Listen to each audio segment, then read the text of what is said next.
Hello student, today we are going to learn OC chapter number 7, that is the controlling. Total weightage of the chapter is 6 marks. Section A और section C के अंदर एक एक question आएगा. Section C के अंदर 2 marks के लिए है और सेक्शन लास्ट D के अंदर 3 मार्क्स के लिए क्वेश्चन पूछा जाएगा. The total weightage of the chapter is 6 marks. Now for that, before the starting the controlling, our first step is the planning. Business के इफेक्टिव बिजनेस बनाने के लिए, बिजनेस एंटरप्राइज को एस्टेब्लिश करने के लिए we read some of the specific objective. वो objective को अचीव करने के लिए, दैट ऑब्जेक्टिव जो हम अचीव करने के लिए बनाते हैं, शॉर्ट टर्म हो या लॉन्ग टर्म हो, so that is the planning. फिर वो ऑब्जेक्टिव को अचीव करने के लिए we are making some plans and that plans for the implementation. वो प्लान्स को इम्प्लीमेंट करने के लिए we are forming a organisation and for that organisation structure we required some of the staff and that staff, वो staff के अंदर काम कैसा हो रहा है, उसके अंदर जो भी प्रॉब्लम्स आई वो रिमूव करने के लिए we need to be this the last step, that is the controlling. So controlling is to remove the obstacles and to see the work is perform exactly in conformity with the plan. कि plan के according जो हमारे objectives है उसके according achieve करने के लिए हमारा बिजनेस वर्कर्स काम कर रहे हैं कि नहीं, ये देखना and find out the deviation and to remove the deviation by the necessary corrective measure is the controlling. Now controlling के लिए यहाँ पे प्लानिंग फर्स्ट स्टेप है और लास्ट स्टेप है कंट्रोलिंग. मेन कंट्रोलिंग का फंक्शन ये है कि चेक करना कि मैनेजरियल टास्क बराबर हो रहा है कि नहीं, जो हमारे प्लान्स है उसके अकॉर्डिंग हो रहा है कि नहीं, जो कंपेयर करके देखना है प्लान्स के थ्रू और फिर उसके अकॉर्डिंग फाइंड आउट करने हैं डेविएशंस. सो मीनिंग यहाँ पे है थर्ड बुलेट पॉइंट के अंदर कि control of an undertaking consist ensuring is everything is being carried out in accordance. Then after objective क्या है कंट्रोलिंग का, तो objective is to make out the point of mistakes in order that they may be rectify and prevent. जो भी mistake हो रही है उसको रेक्टिफाई करना और वो रेक्टिफाई करने के बाद बिजनेस को अफेक्टिव मैनेजरियल फंक्शन बनाना, that is the controlling step. So according to Peter F Drucker के अकॉर्डिंग अगर कंट्रोलिंग का डेफिनेशन देखा जाए तो कंट्रोलिंग का डेफिनेशन ये है कि बैलेंस रखना एफर्ट्स जो हमारे हैं और रिजल्ट है दोनों के बीच में, और रिसोर्स और ऑब्जेक्टिव के बीच में कंट्रोल करना. नाउ कैरेक्टरिस्टिक्स क्या है, क्या क्या कैरेक्टरिस्टिक्स मतलब फीचर्स क्या क्या है कंट्रोलिंग के. तो सबसे पहले है कि कंट्रोलिंग जो है वो प्लानिंग के रिलेटेड होता है. उसको इसीलिए बोला जाता है कि it is a two sides of the same coin. एक ही कॉइन के दो से साइड्स है.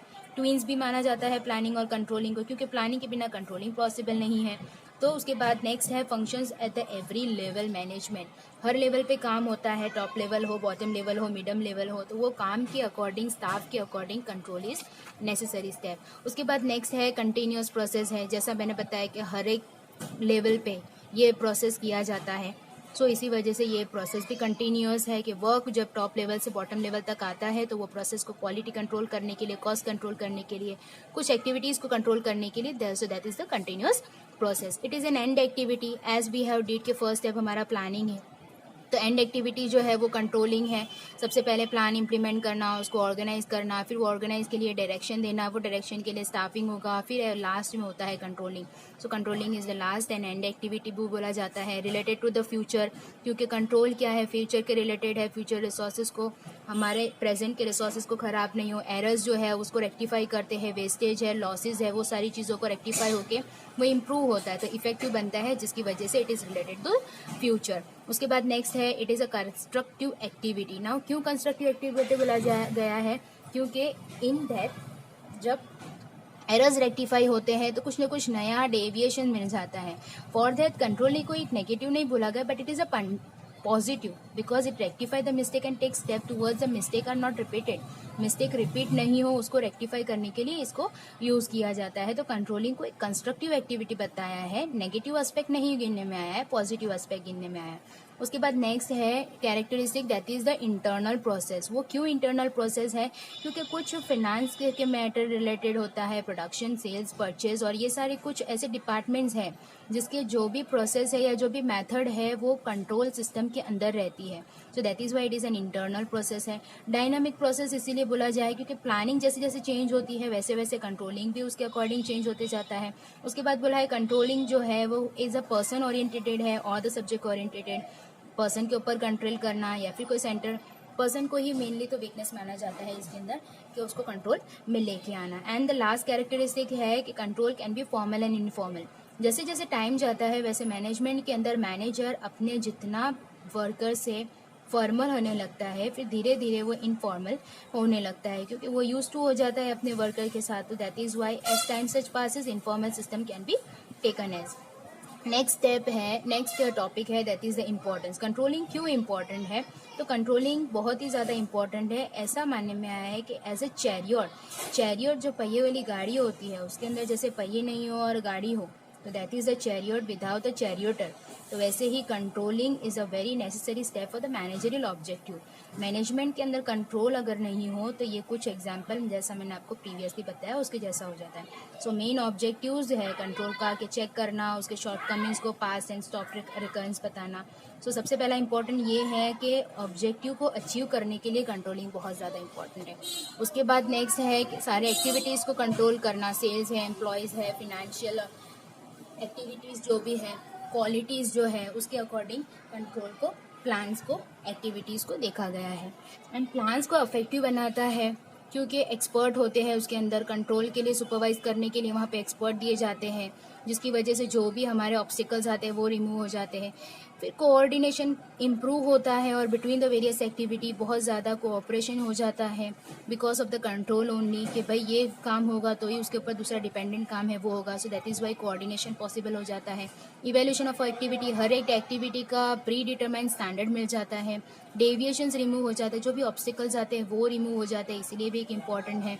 फिर necessary for the delegation of authority, काम सौंपने के लिए बहुत ज़्यादा ज़रूरी है, क्योंकि वर्क डेलीगेट करने के पहले, रिस्पॉन्सिबिलिटी देने के पहले सुपरवाइजर और सुपरवाइज करना, it's very important thing. He can delegate the authority but not the accountability. Find out the errors, जो भी अगर एरर्स आते हैं हमेशा के लिए, तो अगर उसको रेक्टिफाई नहीं किया जाएगा तो वो फ्यूचर में भी प्रॉब्लम क्रिएट करेगा. So that is why to find out the errors also controlling is also one of the important factor मानने में आया है. फिर कंट्रोलिंग को ऐसा बोला गया है कि लॉन्ग टर्म प्लानिंग, अगर प्लानिंग बहुत लंबी है तो उसको सुपरवाइज करना, उसको मेंटेन करना, it's very difficult. For that the controlling is necessary step. तो that is why it is also long term planning की वजह से है इंपॉर्टेंट. फिर हेल्पफुल इन डायरेक्टिंग, डायरेक्शन के अंदर कंट्रोलिंग बहुत ज़रूरी है, क्योंकि डायरेक्टिंग में होता है गाइड करना, और वो गाइडिंग के ऊपर हमें सुपरवाइज करना, that is for the controlling. So that is why it is important and perform as a plan. फिर ऐसा मानने में आया कि बैरोमीटर ऑफ एफिशिएंसी, जो भी बिजनेस की एफिशिएंसी है that is by the controlling barometer. क्यों? क्योंकि जितनी एफिशिएंट एंटरप्राइज होगा हमारा, उतना एफिशिएंट हमारा मैनेजमेंट होगा, और वो मैनेजमेंट और जो एक सिंगल इंडिविजुअल वर्कर जितना अपने एफर्ट्स एफिशिएंटली देंगे, वैसा ही वो बिजनेस को, एंटरप्राइज को एफिशिएंट बनाएगा. उसके बाद नेक्स्ट टॉपिक है that is the relationship between the planning and controlling. जो प्लानिंग फर्स्ट स्टेप है वो, और कंट्रोलिंग, ये दोनों का रिलेशन क्या है. बहुत बार एग्जाम में आता है ये कि गोल्स और उसके प्लानिंग कैसे प्लानिंग और कंट्रोलिंग सेम है. कभी रीजंस में पूछा जाता है या कभी उसके रिलेशन को स्टेट करो ऐसा बताया जाता है. सो प्लानिंग जैसा गोल है उसको अचीव करने के लिए भी required some of the process for the control. So it is for that कुछ इंटर रिलेशन दोनों के बीच में है. सबसे पहला ऐसा मानने में आया है कि एक ही सिक्के के दो साइड है, एक तरफ प्लानिंग और एक तरफ कंट्रोलिंग. प्लानिंग के बिना कंट्रोलिंग पॉसिबल नहीं है, क्योंकि कंट्रोलिंग जो है वो किसके बेस पे काम होता है. कंट्रोलिंग कभी काम के ऊपर ऑब्स्टिकल्स को देखने के लिए काम है. अब उसके अलावा प्लानिंग अगर नहीं है तो कंट्रोलिंग भी पॉसिबल नहीं है, बिकॉज प्लान करना बहुत इंपॉर्टेंट है. फर्स्ट स्टेप अगर प्लानिंग होगा तो ही लास्ट स्टेप कंट्रोलिंग पॉसिबल है. सो दैट इज़ वाई इसको सेम कॉइन के दो साइड मानने में आया है. उसके बाद बोला है प्रोटेक्शन अगेंस्ट चेंज. जो भी चेंजेस है, जैसा कंट्रोलिंग के अंदर एरर्स को रेक्टिफाई किया जाता है जो फ्यूचर जनरेशन के लिए या फिर फ्यूचर हमारे बिजनेस के लिए बहुत अच्छे ले. सो दैट इज़ वाई एक तरह का प्रोटेक्शन हो जाता है. जो भी चेंजेस आते हैं वो रॉ मटेरियल के रिगार्डिंग है, कभी डिप्रेशन आ गया बिजनेस के अंदर, या फिर कभी इन्फ्लेशन आ गया, कंपटीशन आ गया, गवर्नमेंट की कोई पॉलिसी आ गई, सो उसके अकॉर्डिंग चेंजेस ऑटोमेटिकली एफिशिएंट और एरर रेक्टिफाई होने लगते हैं. उसके बाद नेक्स्ट जो है topic that is the planning is a pre condition for controlling. Planning pre condition बोला गया है. क्यों बोला गया क्योंकि the function of the planning क्या है कि ऑब्जेक्टिव को अचीव करने के लिए बिजनेस एंटरप्राइज के अंदर प्लानिंग किया जाता है, जबकि कंट्रोलिंग का मेन फंक्शन क्या है कि वो प्लान के अकॉर्डिंग जो हमारा ऑब्जेक्टिव है वो अचीव हो रहा है कि नहीं. सो दैट इज़ वाई उसको प्री कंडीशन फॉर कंट्रोलिंग बोला गया है. उसके बाद नेक्स्ट है planning is the father of controlling. Now it is the most important, many times exam में पूछा जाता है कि why planning is the father of controlling. Planning को बाप मानने में आता है कंट्रोलिंग का। क्यों? क्योंकि अगर प्लानिंग ही नहीं होगा तो कंट्रोलिंग पॉसिबल नहीं है। Controlling only exist because of the planning, ये तो सभी को पता चल ही गया है, अभी तक चैप्टर आधा पढ़ा है। तो check on the activities decided in the planning, activities according हमारे प्लान्स के है कि नहीं वो देखना है। So these are the some of the relation between the planning and controlling. Now next topic is the stages of controlling process. It is the most important 3 marks के लिए compulsory every exam में पूछा जाता है कि controlling का process क्या है। तो सबसे पहले कंट्रोलिंग का प्रोसेस, कंट्रोलिंग तो पहले क्या है, it is a universal and continuous process. As I said कि टॉप लेवल से लेके बॉटम लेवल तक कंट्रोलिंग ज़रूरी है, क्योंकि हर लेवल पे काम होते हैं वर्कर लेबर्स के। सो फर्स्ट स्टेज है सेटिंग स्टैंडर्ड, कि हमें कौन से पहले तो प्लान करना है कि कौन सी चीज़ को कंट्रोल करना है। क्वालिटेटिव एंड क्वांटिटेटिव दोनों को, varieties of a qualitative and quantitative करना है। उसके अंदर लॉन्ग टर्म प्लान्स जो हमारे हैं उसको अलग करना है, शॉर्ट टर्म प्लान्स जो है वो अलग करना है, टॉप लेवल के प्लान्स है उसको अलग करना है, बॉटम लेवल के प्लान्स है उसको अलग करना है। तो ये सारी चीज़ें किस में होगी, फर्स्ट स्टेप के अंदर सेटिंग स्टैंडर्ड्स में होगी। उसके बाद होगा गैदरिंग इन्फॉर्मेशन। नाउ एक्चुअल अभी जो हमारे एम्प्लॉयज़ की सिचुएशन और बिजनेस की सिचुएशन क्या है वो उसको कंपेयर करना है हमारे वर्कर के साथ, कि कैसे कंपेयर करोगे, हाउ, तो गैदर करना, पर्सनल ऑब्जर्वेशन लेना, ओरल रिपोर्ट लेना, जाके रिटर्न हैंड रिटर्न लेना कि वो बंदा कैसे काम कर रहा है कैसे नहीं। तो इन्फॉर्मेशन गैदर करना है इंडिविजुअल पर्सन के पास जाके। देन नेक्स्ट है मेजरिंग परफॉर्मेंस। उसके बाद वो जो भी है परफॉर्म करने के बाद, जैसा अभी हमने कैसे मुझे उसको ऑब्जर्व करना है, सबसे पहला तो मैंने वो प्लान किया। फिर उसके बाद नेक्स्ट मैंने जाके स्टार्ट किया उसका ओरल ऑब्जर्वेशन लेने के लिए, या फिर पर्सनल ऑब्जर्वेशन लेने के लिए, या फिर रिटर्न ऑब्जर्वेशन लेने के लिए। ये सेकंड स्टेप हो गया।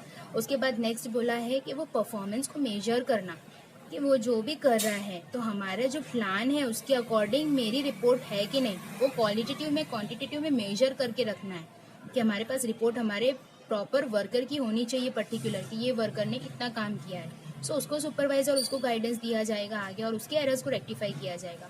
उसके बाद नेक्स्ट जो है that is the comparison of work done and with the standard. जो भी वर्क मिल गया, अब पर्टिकुलर वर्क अगर सबमिशन होगा कोई भी वर्कर के पास से, तो उसको हमारे जो सेट स्टैंडर्ड्स है उसके साथ कंपेयर करना है कि उसके एफर्ट्स कितने हैं हमारे सेटिंग स्टैंडर्ड्स के ऊपर।